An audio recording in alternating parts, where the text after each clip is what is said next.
اہل تشیع حضرات میں بہت سے لوگ ابو طالب کے ایمان کے قائل ہیں، وہ کہتے ہیں کہ ابو طالب ایمان لائے تھے، لیکن صحیح حدیثوں میں یہی بتایا گیا ہے اور اہل سنت کا یہی عقیدہ ہے کہ ابو طالب ایمان نہیں لائے تھے۔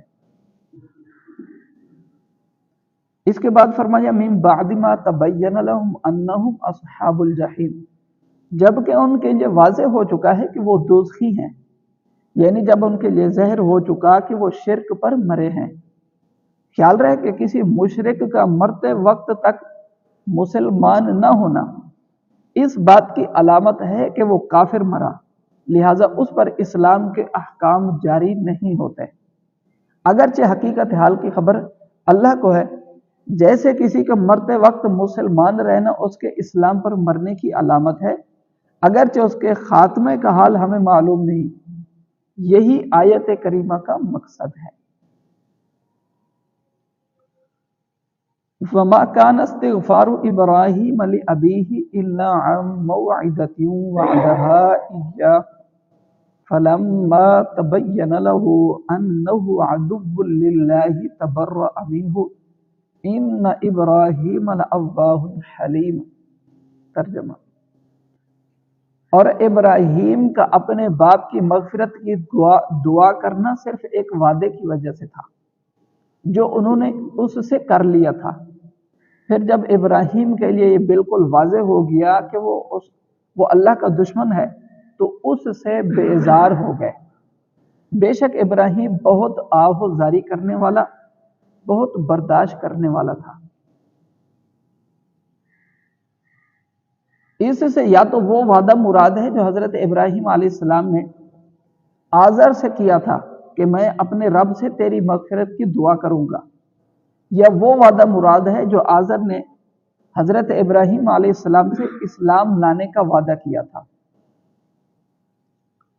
یہ یوں ہے کہ حضرت ابراہیم علیہ السلام نے جب آزر جو ان کے پالنے والے تھے، اس پر وہ آزر بارے میں ہے کہ وہ ان کے چچا تھے، وہ 7ویں پارے میں تھوڑا گزر چکا ہے، وہاں پہ ہم نے تھوڑی تفسیر کی تھی کہ ابراہیم علیہ السلام نے آزر کو جو ان کا چچا تھا پالنے والا، اس کو منع کیا کہ تم بتوں کی عبادت نہیں کرو، اس کی پوجا نہیں کرو، ہاں تم میرے رب کی عبادت کرو گے جو ایک رب ہے، اس کی عبادت کرو گے تو میں اس سے تمہارے لیے بخشش کی دعا کروں گا۔ اس آیت میں وہی چیز مذکور ہے کہ ابراہیم نے آزر سے وعدہ کیا تھا، صرف انہوں نے وعدے کے طور پر پھر بعد میں ان کے لیے دعا کی۔ وہ وعدہ تھا، یا دوسرا وعدہ یہ کہ آزر نے کہا تھا ابراہیم سے اگر میں تمہارے رب پر ایمان لے آؤں تو کیا تم میرے لیے بخشش کی دعا کرو گے؟ پھر انہوں نے اس وعدے کو، وہ پرانے وعدے کی بات بتائی گئی ہے اس آیت مبارکہ میں، اور ابراہیم علیہ السلام کی صفات بھی ذکر ہوئی۔ اس آیت مبارکہ کا شان نزول حضرت علی المرتضی رضی اللہ عنہ سے مروی ہے کہ جب یہ آیت نازل ہوئی سأستغفر لک ربی، ان قریب میں تیرے لیے اپنے رب سے معافی مانگوں گا، یہ سورۃ مریم کے اندر ہے 16ویں پارے میں۔ فرماتے ہیں تو میں نے سنا کہ ایک شخص اپنے والدین کے لیے دعائے مغفرت کر رہا ہے، حالانکہ وہ دونوں مشرک تھے اس کے والدین، تو میں نے کہا تو مشرکوں کے لیے دعائے مغفرت کرتا ہے؟ اس نے کہا کیا ابراہیم علیہ السلام نے آزر کے لیے دعا نہ کی تھی؟ وہ بھی تو مشرک تھا۔ یہ واقعہ میں نے نبی کریم صلی اللہ علیہ وآلہ وسلم سے ذکر کیا۔ اس پر یہ آیت نازل ہوئی اور بتایا گیا کہ حضرت ابراہیم علیہ السلام کا استغفار اسلام قبول کرنے کی امید کے ساتھ تھا، امید تھی کہ اگر تم اسلام لے آئے، جس کا آزر آپ سے وعدہ کر چکا تھا، اور آپ علیہ السلام آزر سے استغفار کا وعدہ کر چکے تھے۔ جب وہ امید منقطع ہو گئی، یعنی ختم ہو گئی، تو آپ علیہ السلام نے اس سے اپنا تعلق ختم کر دیا۔ ان ابراہیم لأواہ حلیم، اس بے شک ابراہیم آہوزاری کرنے والا، بہت برداشت کرنے والا تھا۔ اس آیت میں اللہ نے حضرت ابراہیم علیہ السلام کی 2 صفات بیان فرمائے۔ صفات مانا خوبیاں، اچھائیاں، کمالات۔ دو صفات بیان فرمائی، اس سے مقصود یہ ہے کہ جس میں یہ صفات پائی جائیں اس کا قلبی میلان اپنے باپ کے لیے مغفرت کی دعا کرنے میں بہت شدید ہوتا ہے۔ گویا کہ فرمایا گیا کہ بے شک حضرت ابراہیم علیہ السلام کے عظیم مرتبے، آہوزاری اور برداشت کی صفات کے باوجود اللہ نے انہیں اپنے کافر چچا کے لیے استغفار کی دعا کرنے سے منع کر دیا۔ تو جس میں یہ باتیں نہ ہوں اسے بدرجہ اولا اپنے کافر والدین کے لیے استغفار کرنا منع ہے۔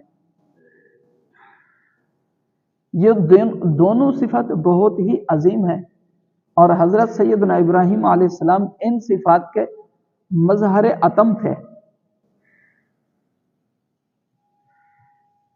نیچے ان مفہوم کی وضاحت بیان کی جا رہی ہے، البتہ اس میں گناہوں کو یاد کر کے مغفرت طلب کرنے کی بات دوسروں کے لیے ہے، حضرت ابراہیم علیہ السلام کے لیے نہیں، کیونکہ نبی گناہوں سے معصوم ہوتا ہے۔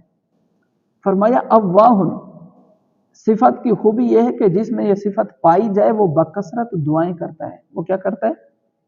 بکثرت دعائیں کرتا ہے، اللہ تعالیٰ کے ذکر اور اس کی تسبیح میں مشغول رہتا ہے، کثرت کے ساتھ قرآن مجید کی تلاوت کرتا ہے، اخروی ہولناکیوں اور دہشت انگیزیوں کے بارے میں سن کر گریہ زاری کرتا ہے، اپنے گناہوں کو یاد کر کے ان کی مغفرت طلب کرتا ہے، نیکی اور بھلائی کی تعلیم دیتا ہے اور اللہ تعالیٰ کے ناپسندیدہ ہر کام سے بچتا ہے۔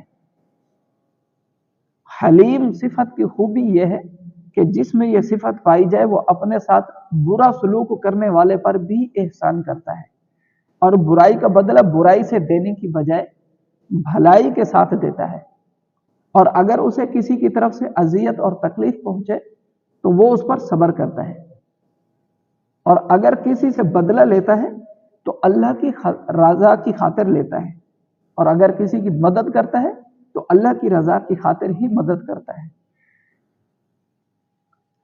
صفت اواہ اور حلیم ان کے فضائل ہیں۔ حضرت عبداللہ بن عباس رضی اللہ عنہما فرماتے ہیں، حضور صلی اللہ علیہ وآلہ وسلم رات کے وقت ایک صحابی کی تدفین کے لیے ایک قبر میں داخل ہوئے۔ آپ صلی اللہ علیہ وآلہ وسلم کے لیے چراغ جلایا گیا۔